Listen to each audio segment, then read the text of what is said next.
Sains Komputer Tingkatan 4, Kunci Primer dan Kunci Asing.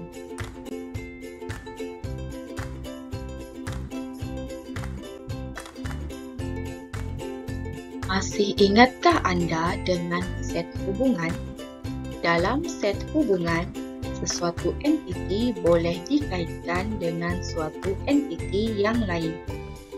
Entiti-entiti diwakilkan sebagai jadwal-jadwal dalam pangkalan data.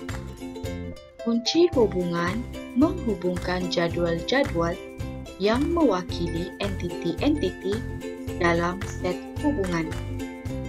Kunci hubungan ialah nama atribut khusus dalam jadwal yang digunakan untuk mengekalkan integriti data hubungan. Terdapat dua kunci hubungan, yaitu kunci primer dan kunci asing.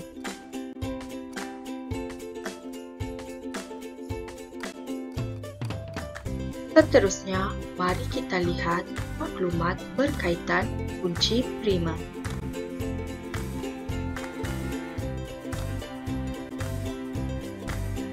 Kunci primer ialah atribut atau gabungan beberapa atribut dengan nilai yang unik untuk mewakili setiap baris rekod dalam sesebuah jadwal. Kunci primer tidak boleh dibiarkan kosong, null, dan tidak boleh mengandungi nilai yang berulang. Secara analogi, kunci primer adalah seperti nombor kad pengenalan yang unik dan sesuai untuk mengenal pasti identiti setiap murid yang merupakan warga negara Malaysia. Oleh hal yang demikian, penggunaan nama untuk sesuatu entiti kurang sesuai kerana nama kadang-kadang boleh berulang untuk kejadian entiti yang lain.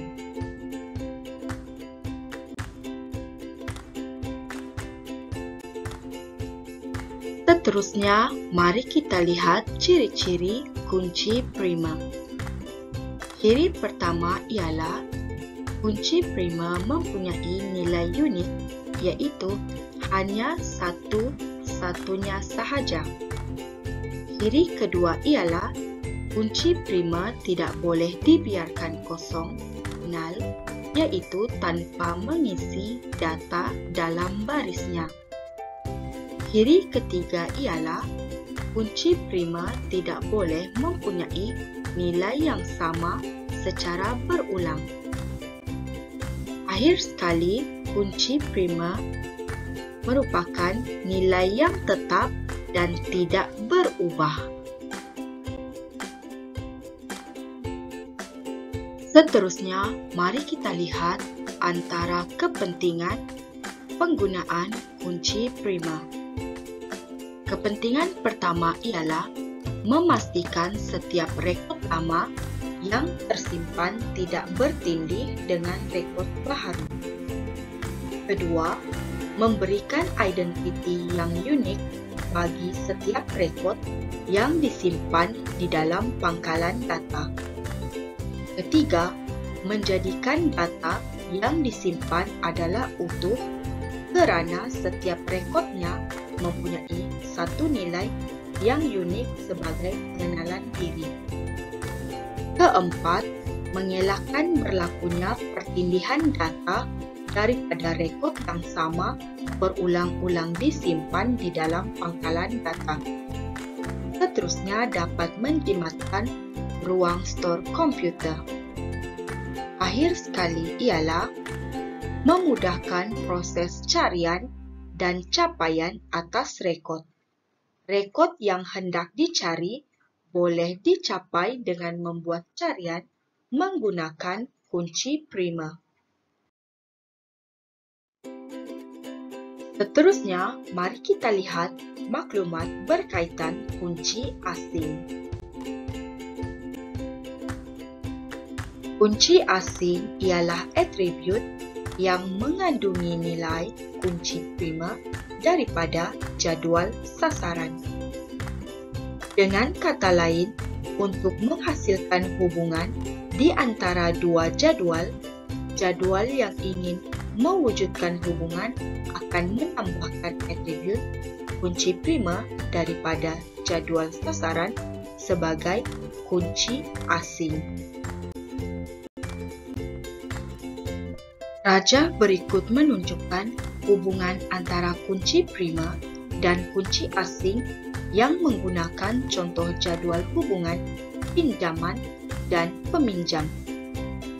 Perhatikan bahawa dalam jadual peminjam, ID murid merupakan kunci prima.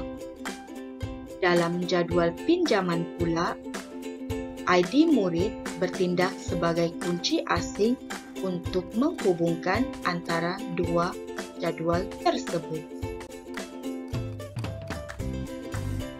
Jadual berikut menerangkan penggunaan kunci hubungan dalam jadual hubungan pinjaman dan jadual hubungan peminjam. Jadwal pinjaman. Pertama, dalam jadwal hubungan pinjaman terdapat 4 atribut yaitu kod buku, ID murid, tarik pinjam, dan tarik pulang. Kedua, lajur untuk atribut kod buku tidak boleh dibenarkan kosong dan setiap satu nilai atribut adalah unik, yaitu tiada ulangan. Keunikan nilai menjadikan atribut kod buku sebagai kunci prima. Selain atribut kod buku, satu lagi atribut yang menarik ialah ID murid. Perhatikan bahawa atribut ID murid ialah kunci prima dalam jadual peminjam. Oleh yang demikian, ID murid dalam jadual pinjaman menjadi penghubung kepada jadual peminjam. ID murid ialah kunci asing dalam jadual pinjaman. Jadual peminjam. Pertama, dalam jadual peminjam, kunci prima ialah ID murid. Perhatikan bahawa atribut yang sama muncul dalam jadual pinjaman sebagai kunci asing. Kedua, adakah jadual peminjam mempunyai kunci asing? Jadual peminjam tidak mempunyai kunci asing kerana tiada sebarang hubungan kepada kunci prima.